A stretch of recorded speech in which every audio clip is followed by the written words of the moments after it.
अस्सलाम वालेकुम दोस्तों, जैसा कि आपने थंबनेल पे देखा कि आज हम बात करने वाले हैं फूलबन की। तो सबसे पहले बात करती हैं इसके किरदार की।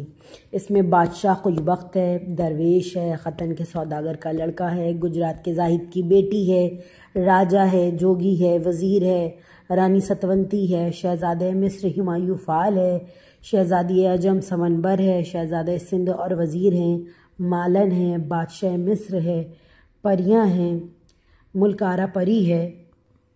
अब बात करते हैं इसकी कहानी की।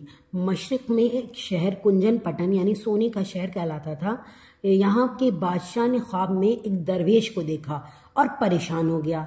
आखिर वो दरवेश बादशाह को मिल ही गया और दरबार में आकर बादशाह को वो रोज़ नए नए किस्से सुनाने लगा। पहला किस्सा कश्मीर के बादशाह का था। इसके बाग में एक नादिर और निहायत खुशबूदार फूल था। एक काला बुलबुल रोज आकर उसे छेड़ने लगा, जिससे फूल मुरझा गया। आखिर बुलबुल को पकड़कर बादशाह के पास लाया गया। इसने बताया कि वो दरअसल ख़तन के सौदागर का लड़का है और फूल गुजरात के जाहिद की बेटी है, जिससे उसे इश्क हो गया था। जाहिद ने नामूस को बर्बाद होते देखकर दोनों को बद्दुआ दी, जिससे वो इस शक्ल में तब्दील हो गए। बादशाह ने गुलो बुलबुल की हालत पर अफसोस जाहिर किया। उसने आयतल कुर्सी पढ़कर दोनों पर एक खासुल खास अंगूठी को फिराया। इससे दोनों अपनी असली शक्ल में आ गए। शाह कश्मीर ने बड़ी धूमधाम से इन दोनों का ब्याह कर दिया। सौदागर के बेटे को मनसब व एजाज से नवाजा गया और वो हर रोज नए नए किस्सों से बादशाह का दिल बहलाने लगा। एक राजा जोगियों का बड़ा अकीदतमंद था। जोगियों ने उस पर मेहरबान होकर उसे नक्ल रूह का मंत्र सिखाया। राजा ने एक कमज़ोर लम्हे में ये मंत्र अपने वजीर को बता दिया। वजीर मक्कार और धोखेबाज था। एक दिन शिकार के दौरान में राजा ने तफरीहन अपनी रूह एक मुर्दा बदन के जिस्म में दाखिल कर दिया। वजीर ने फौरन अपनी रूह राजा के खाली जिस्म में मुंतकिल की और इस तरह से दगाबाजी से सल्तनत का बागी बन बैठा। राजा की बाअस्मत रानी सतवंती ने जब राजा की चाल ढाल में फर्क महसूस किया तो उससे कटने लगी। इधर असली राजा ने अपने वजीर की गद्दारी देखकर हिरन का जिस्म छोड़कर तोते की शक्ल इख्तियार की। उस तोते को नकली राजा यानी वजीर ने खरीदा। एक दिन मौका पाकर तोते ने अपनी रानी सतवंती से बातचीत की।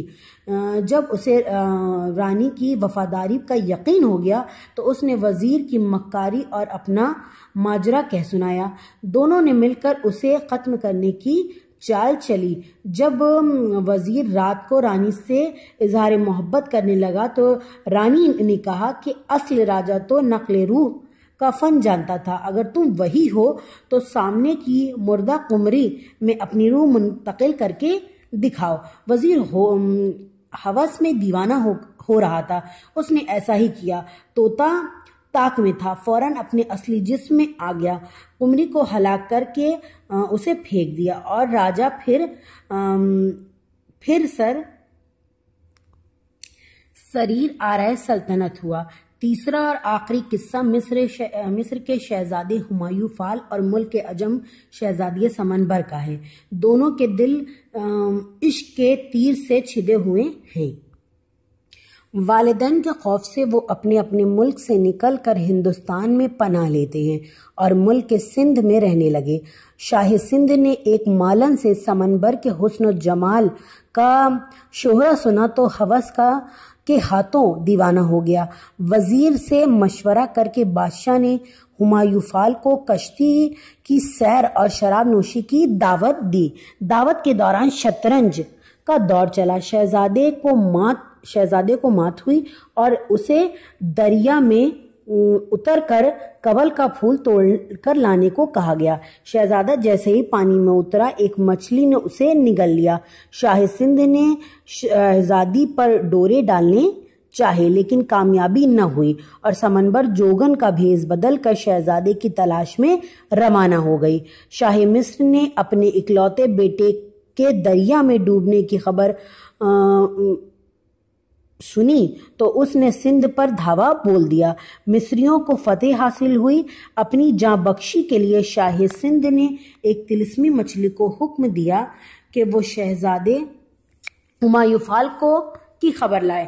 معلوم ہوا کہ جس مچھلی نے شہزادے کو نگلا تھا وہ اسے جزیرہ سمن پر اگل آئی ہے، اور اب شہزادہ ہمایوں پر پریوں کی قید میں ہے۔ اس دوران میں سمنبر شہزادے کی کھوج میں ایک پری ملک آرا کی مملکت میں جا پہنچتی ہے۔ اس نے مدد کا وعدہ کیا۔ جزیرہ سمن کے بادشاہ کو خط لکھے گئے۔ بالآخر پریاں شہزادے کو جزیرہ سمن سے واپس لے آئیں۔ شہزادہ اپنی محبوبہ سمنبر اور اس کے بعد اپنے والدین سے ملا اور ہر طرف خوشیوں کے شادیانے بجنے لگے۔ اب بات کرتے ہیں اس کی اشاعت کی، جو 1655 سے 1664 کے درمیان میں ہوئی ہے، اور اس کے مصنف جیسا کہ آپ جانتے ہیں ابن اشاعتی ہیں۔ اس کی نوعیت ماخوذ ہے اور اس کی قسم عشقیہ ہے۔ کچھ خاص باتیں مثنوی کے بارے میں جانتے ہیں، جیسے کہ مثنوی پھول بند دکن کے دوسرے سب سے بڑے شاعر ابن نشاطی کی لکھی ہوئی ہے۔ ابن نشاطی دوسرے نمبر پر ہیں۔ ابن نشاطی نے فارسی قصے کو اردو میں نظم کر کے مثنوی کی شکل دے دی۔ شاعر نے داستان کا انداز اختیار کیا ہے، قصہ در قصہ ہے جو نصیحت آمیز ہے۔ یہ ایک مذہبی تصنیف ہے۔ اس میں پند و نصح سے کام لیا گیا، مطلب ہم لوگوں کو اس سے سیکھنے کو بہت کچھ ملتا ہے، ہمارے لیے نصیحتیں کی گئی ہیں۔ اس مثنوی میں عبداللہ قطب شاہ کی مدح میں 38 قصیدے ہیں، یہ ایگزام میں آتا ہے۔ ابن نشاطی کی زبان پر پنجابی کے اثرات نظر آتے ہیں۔ اس میں سنسکرت اور عربی قصوں کے بھی رنگ نظر آتے ہیں۔ پھول بند قادر سرسوی نے مرتب کیا ہے۔ پھول بند میں 1774 یعنی 1774 اشعار ہیں۔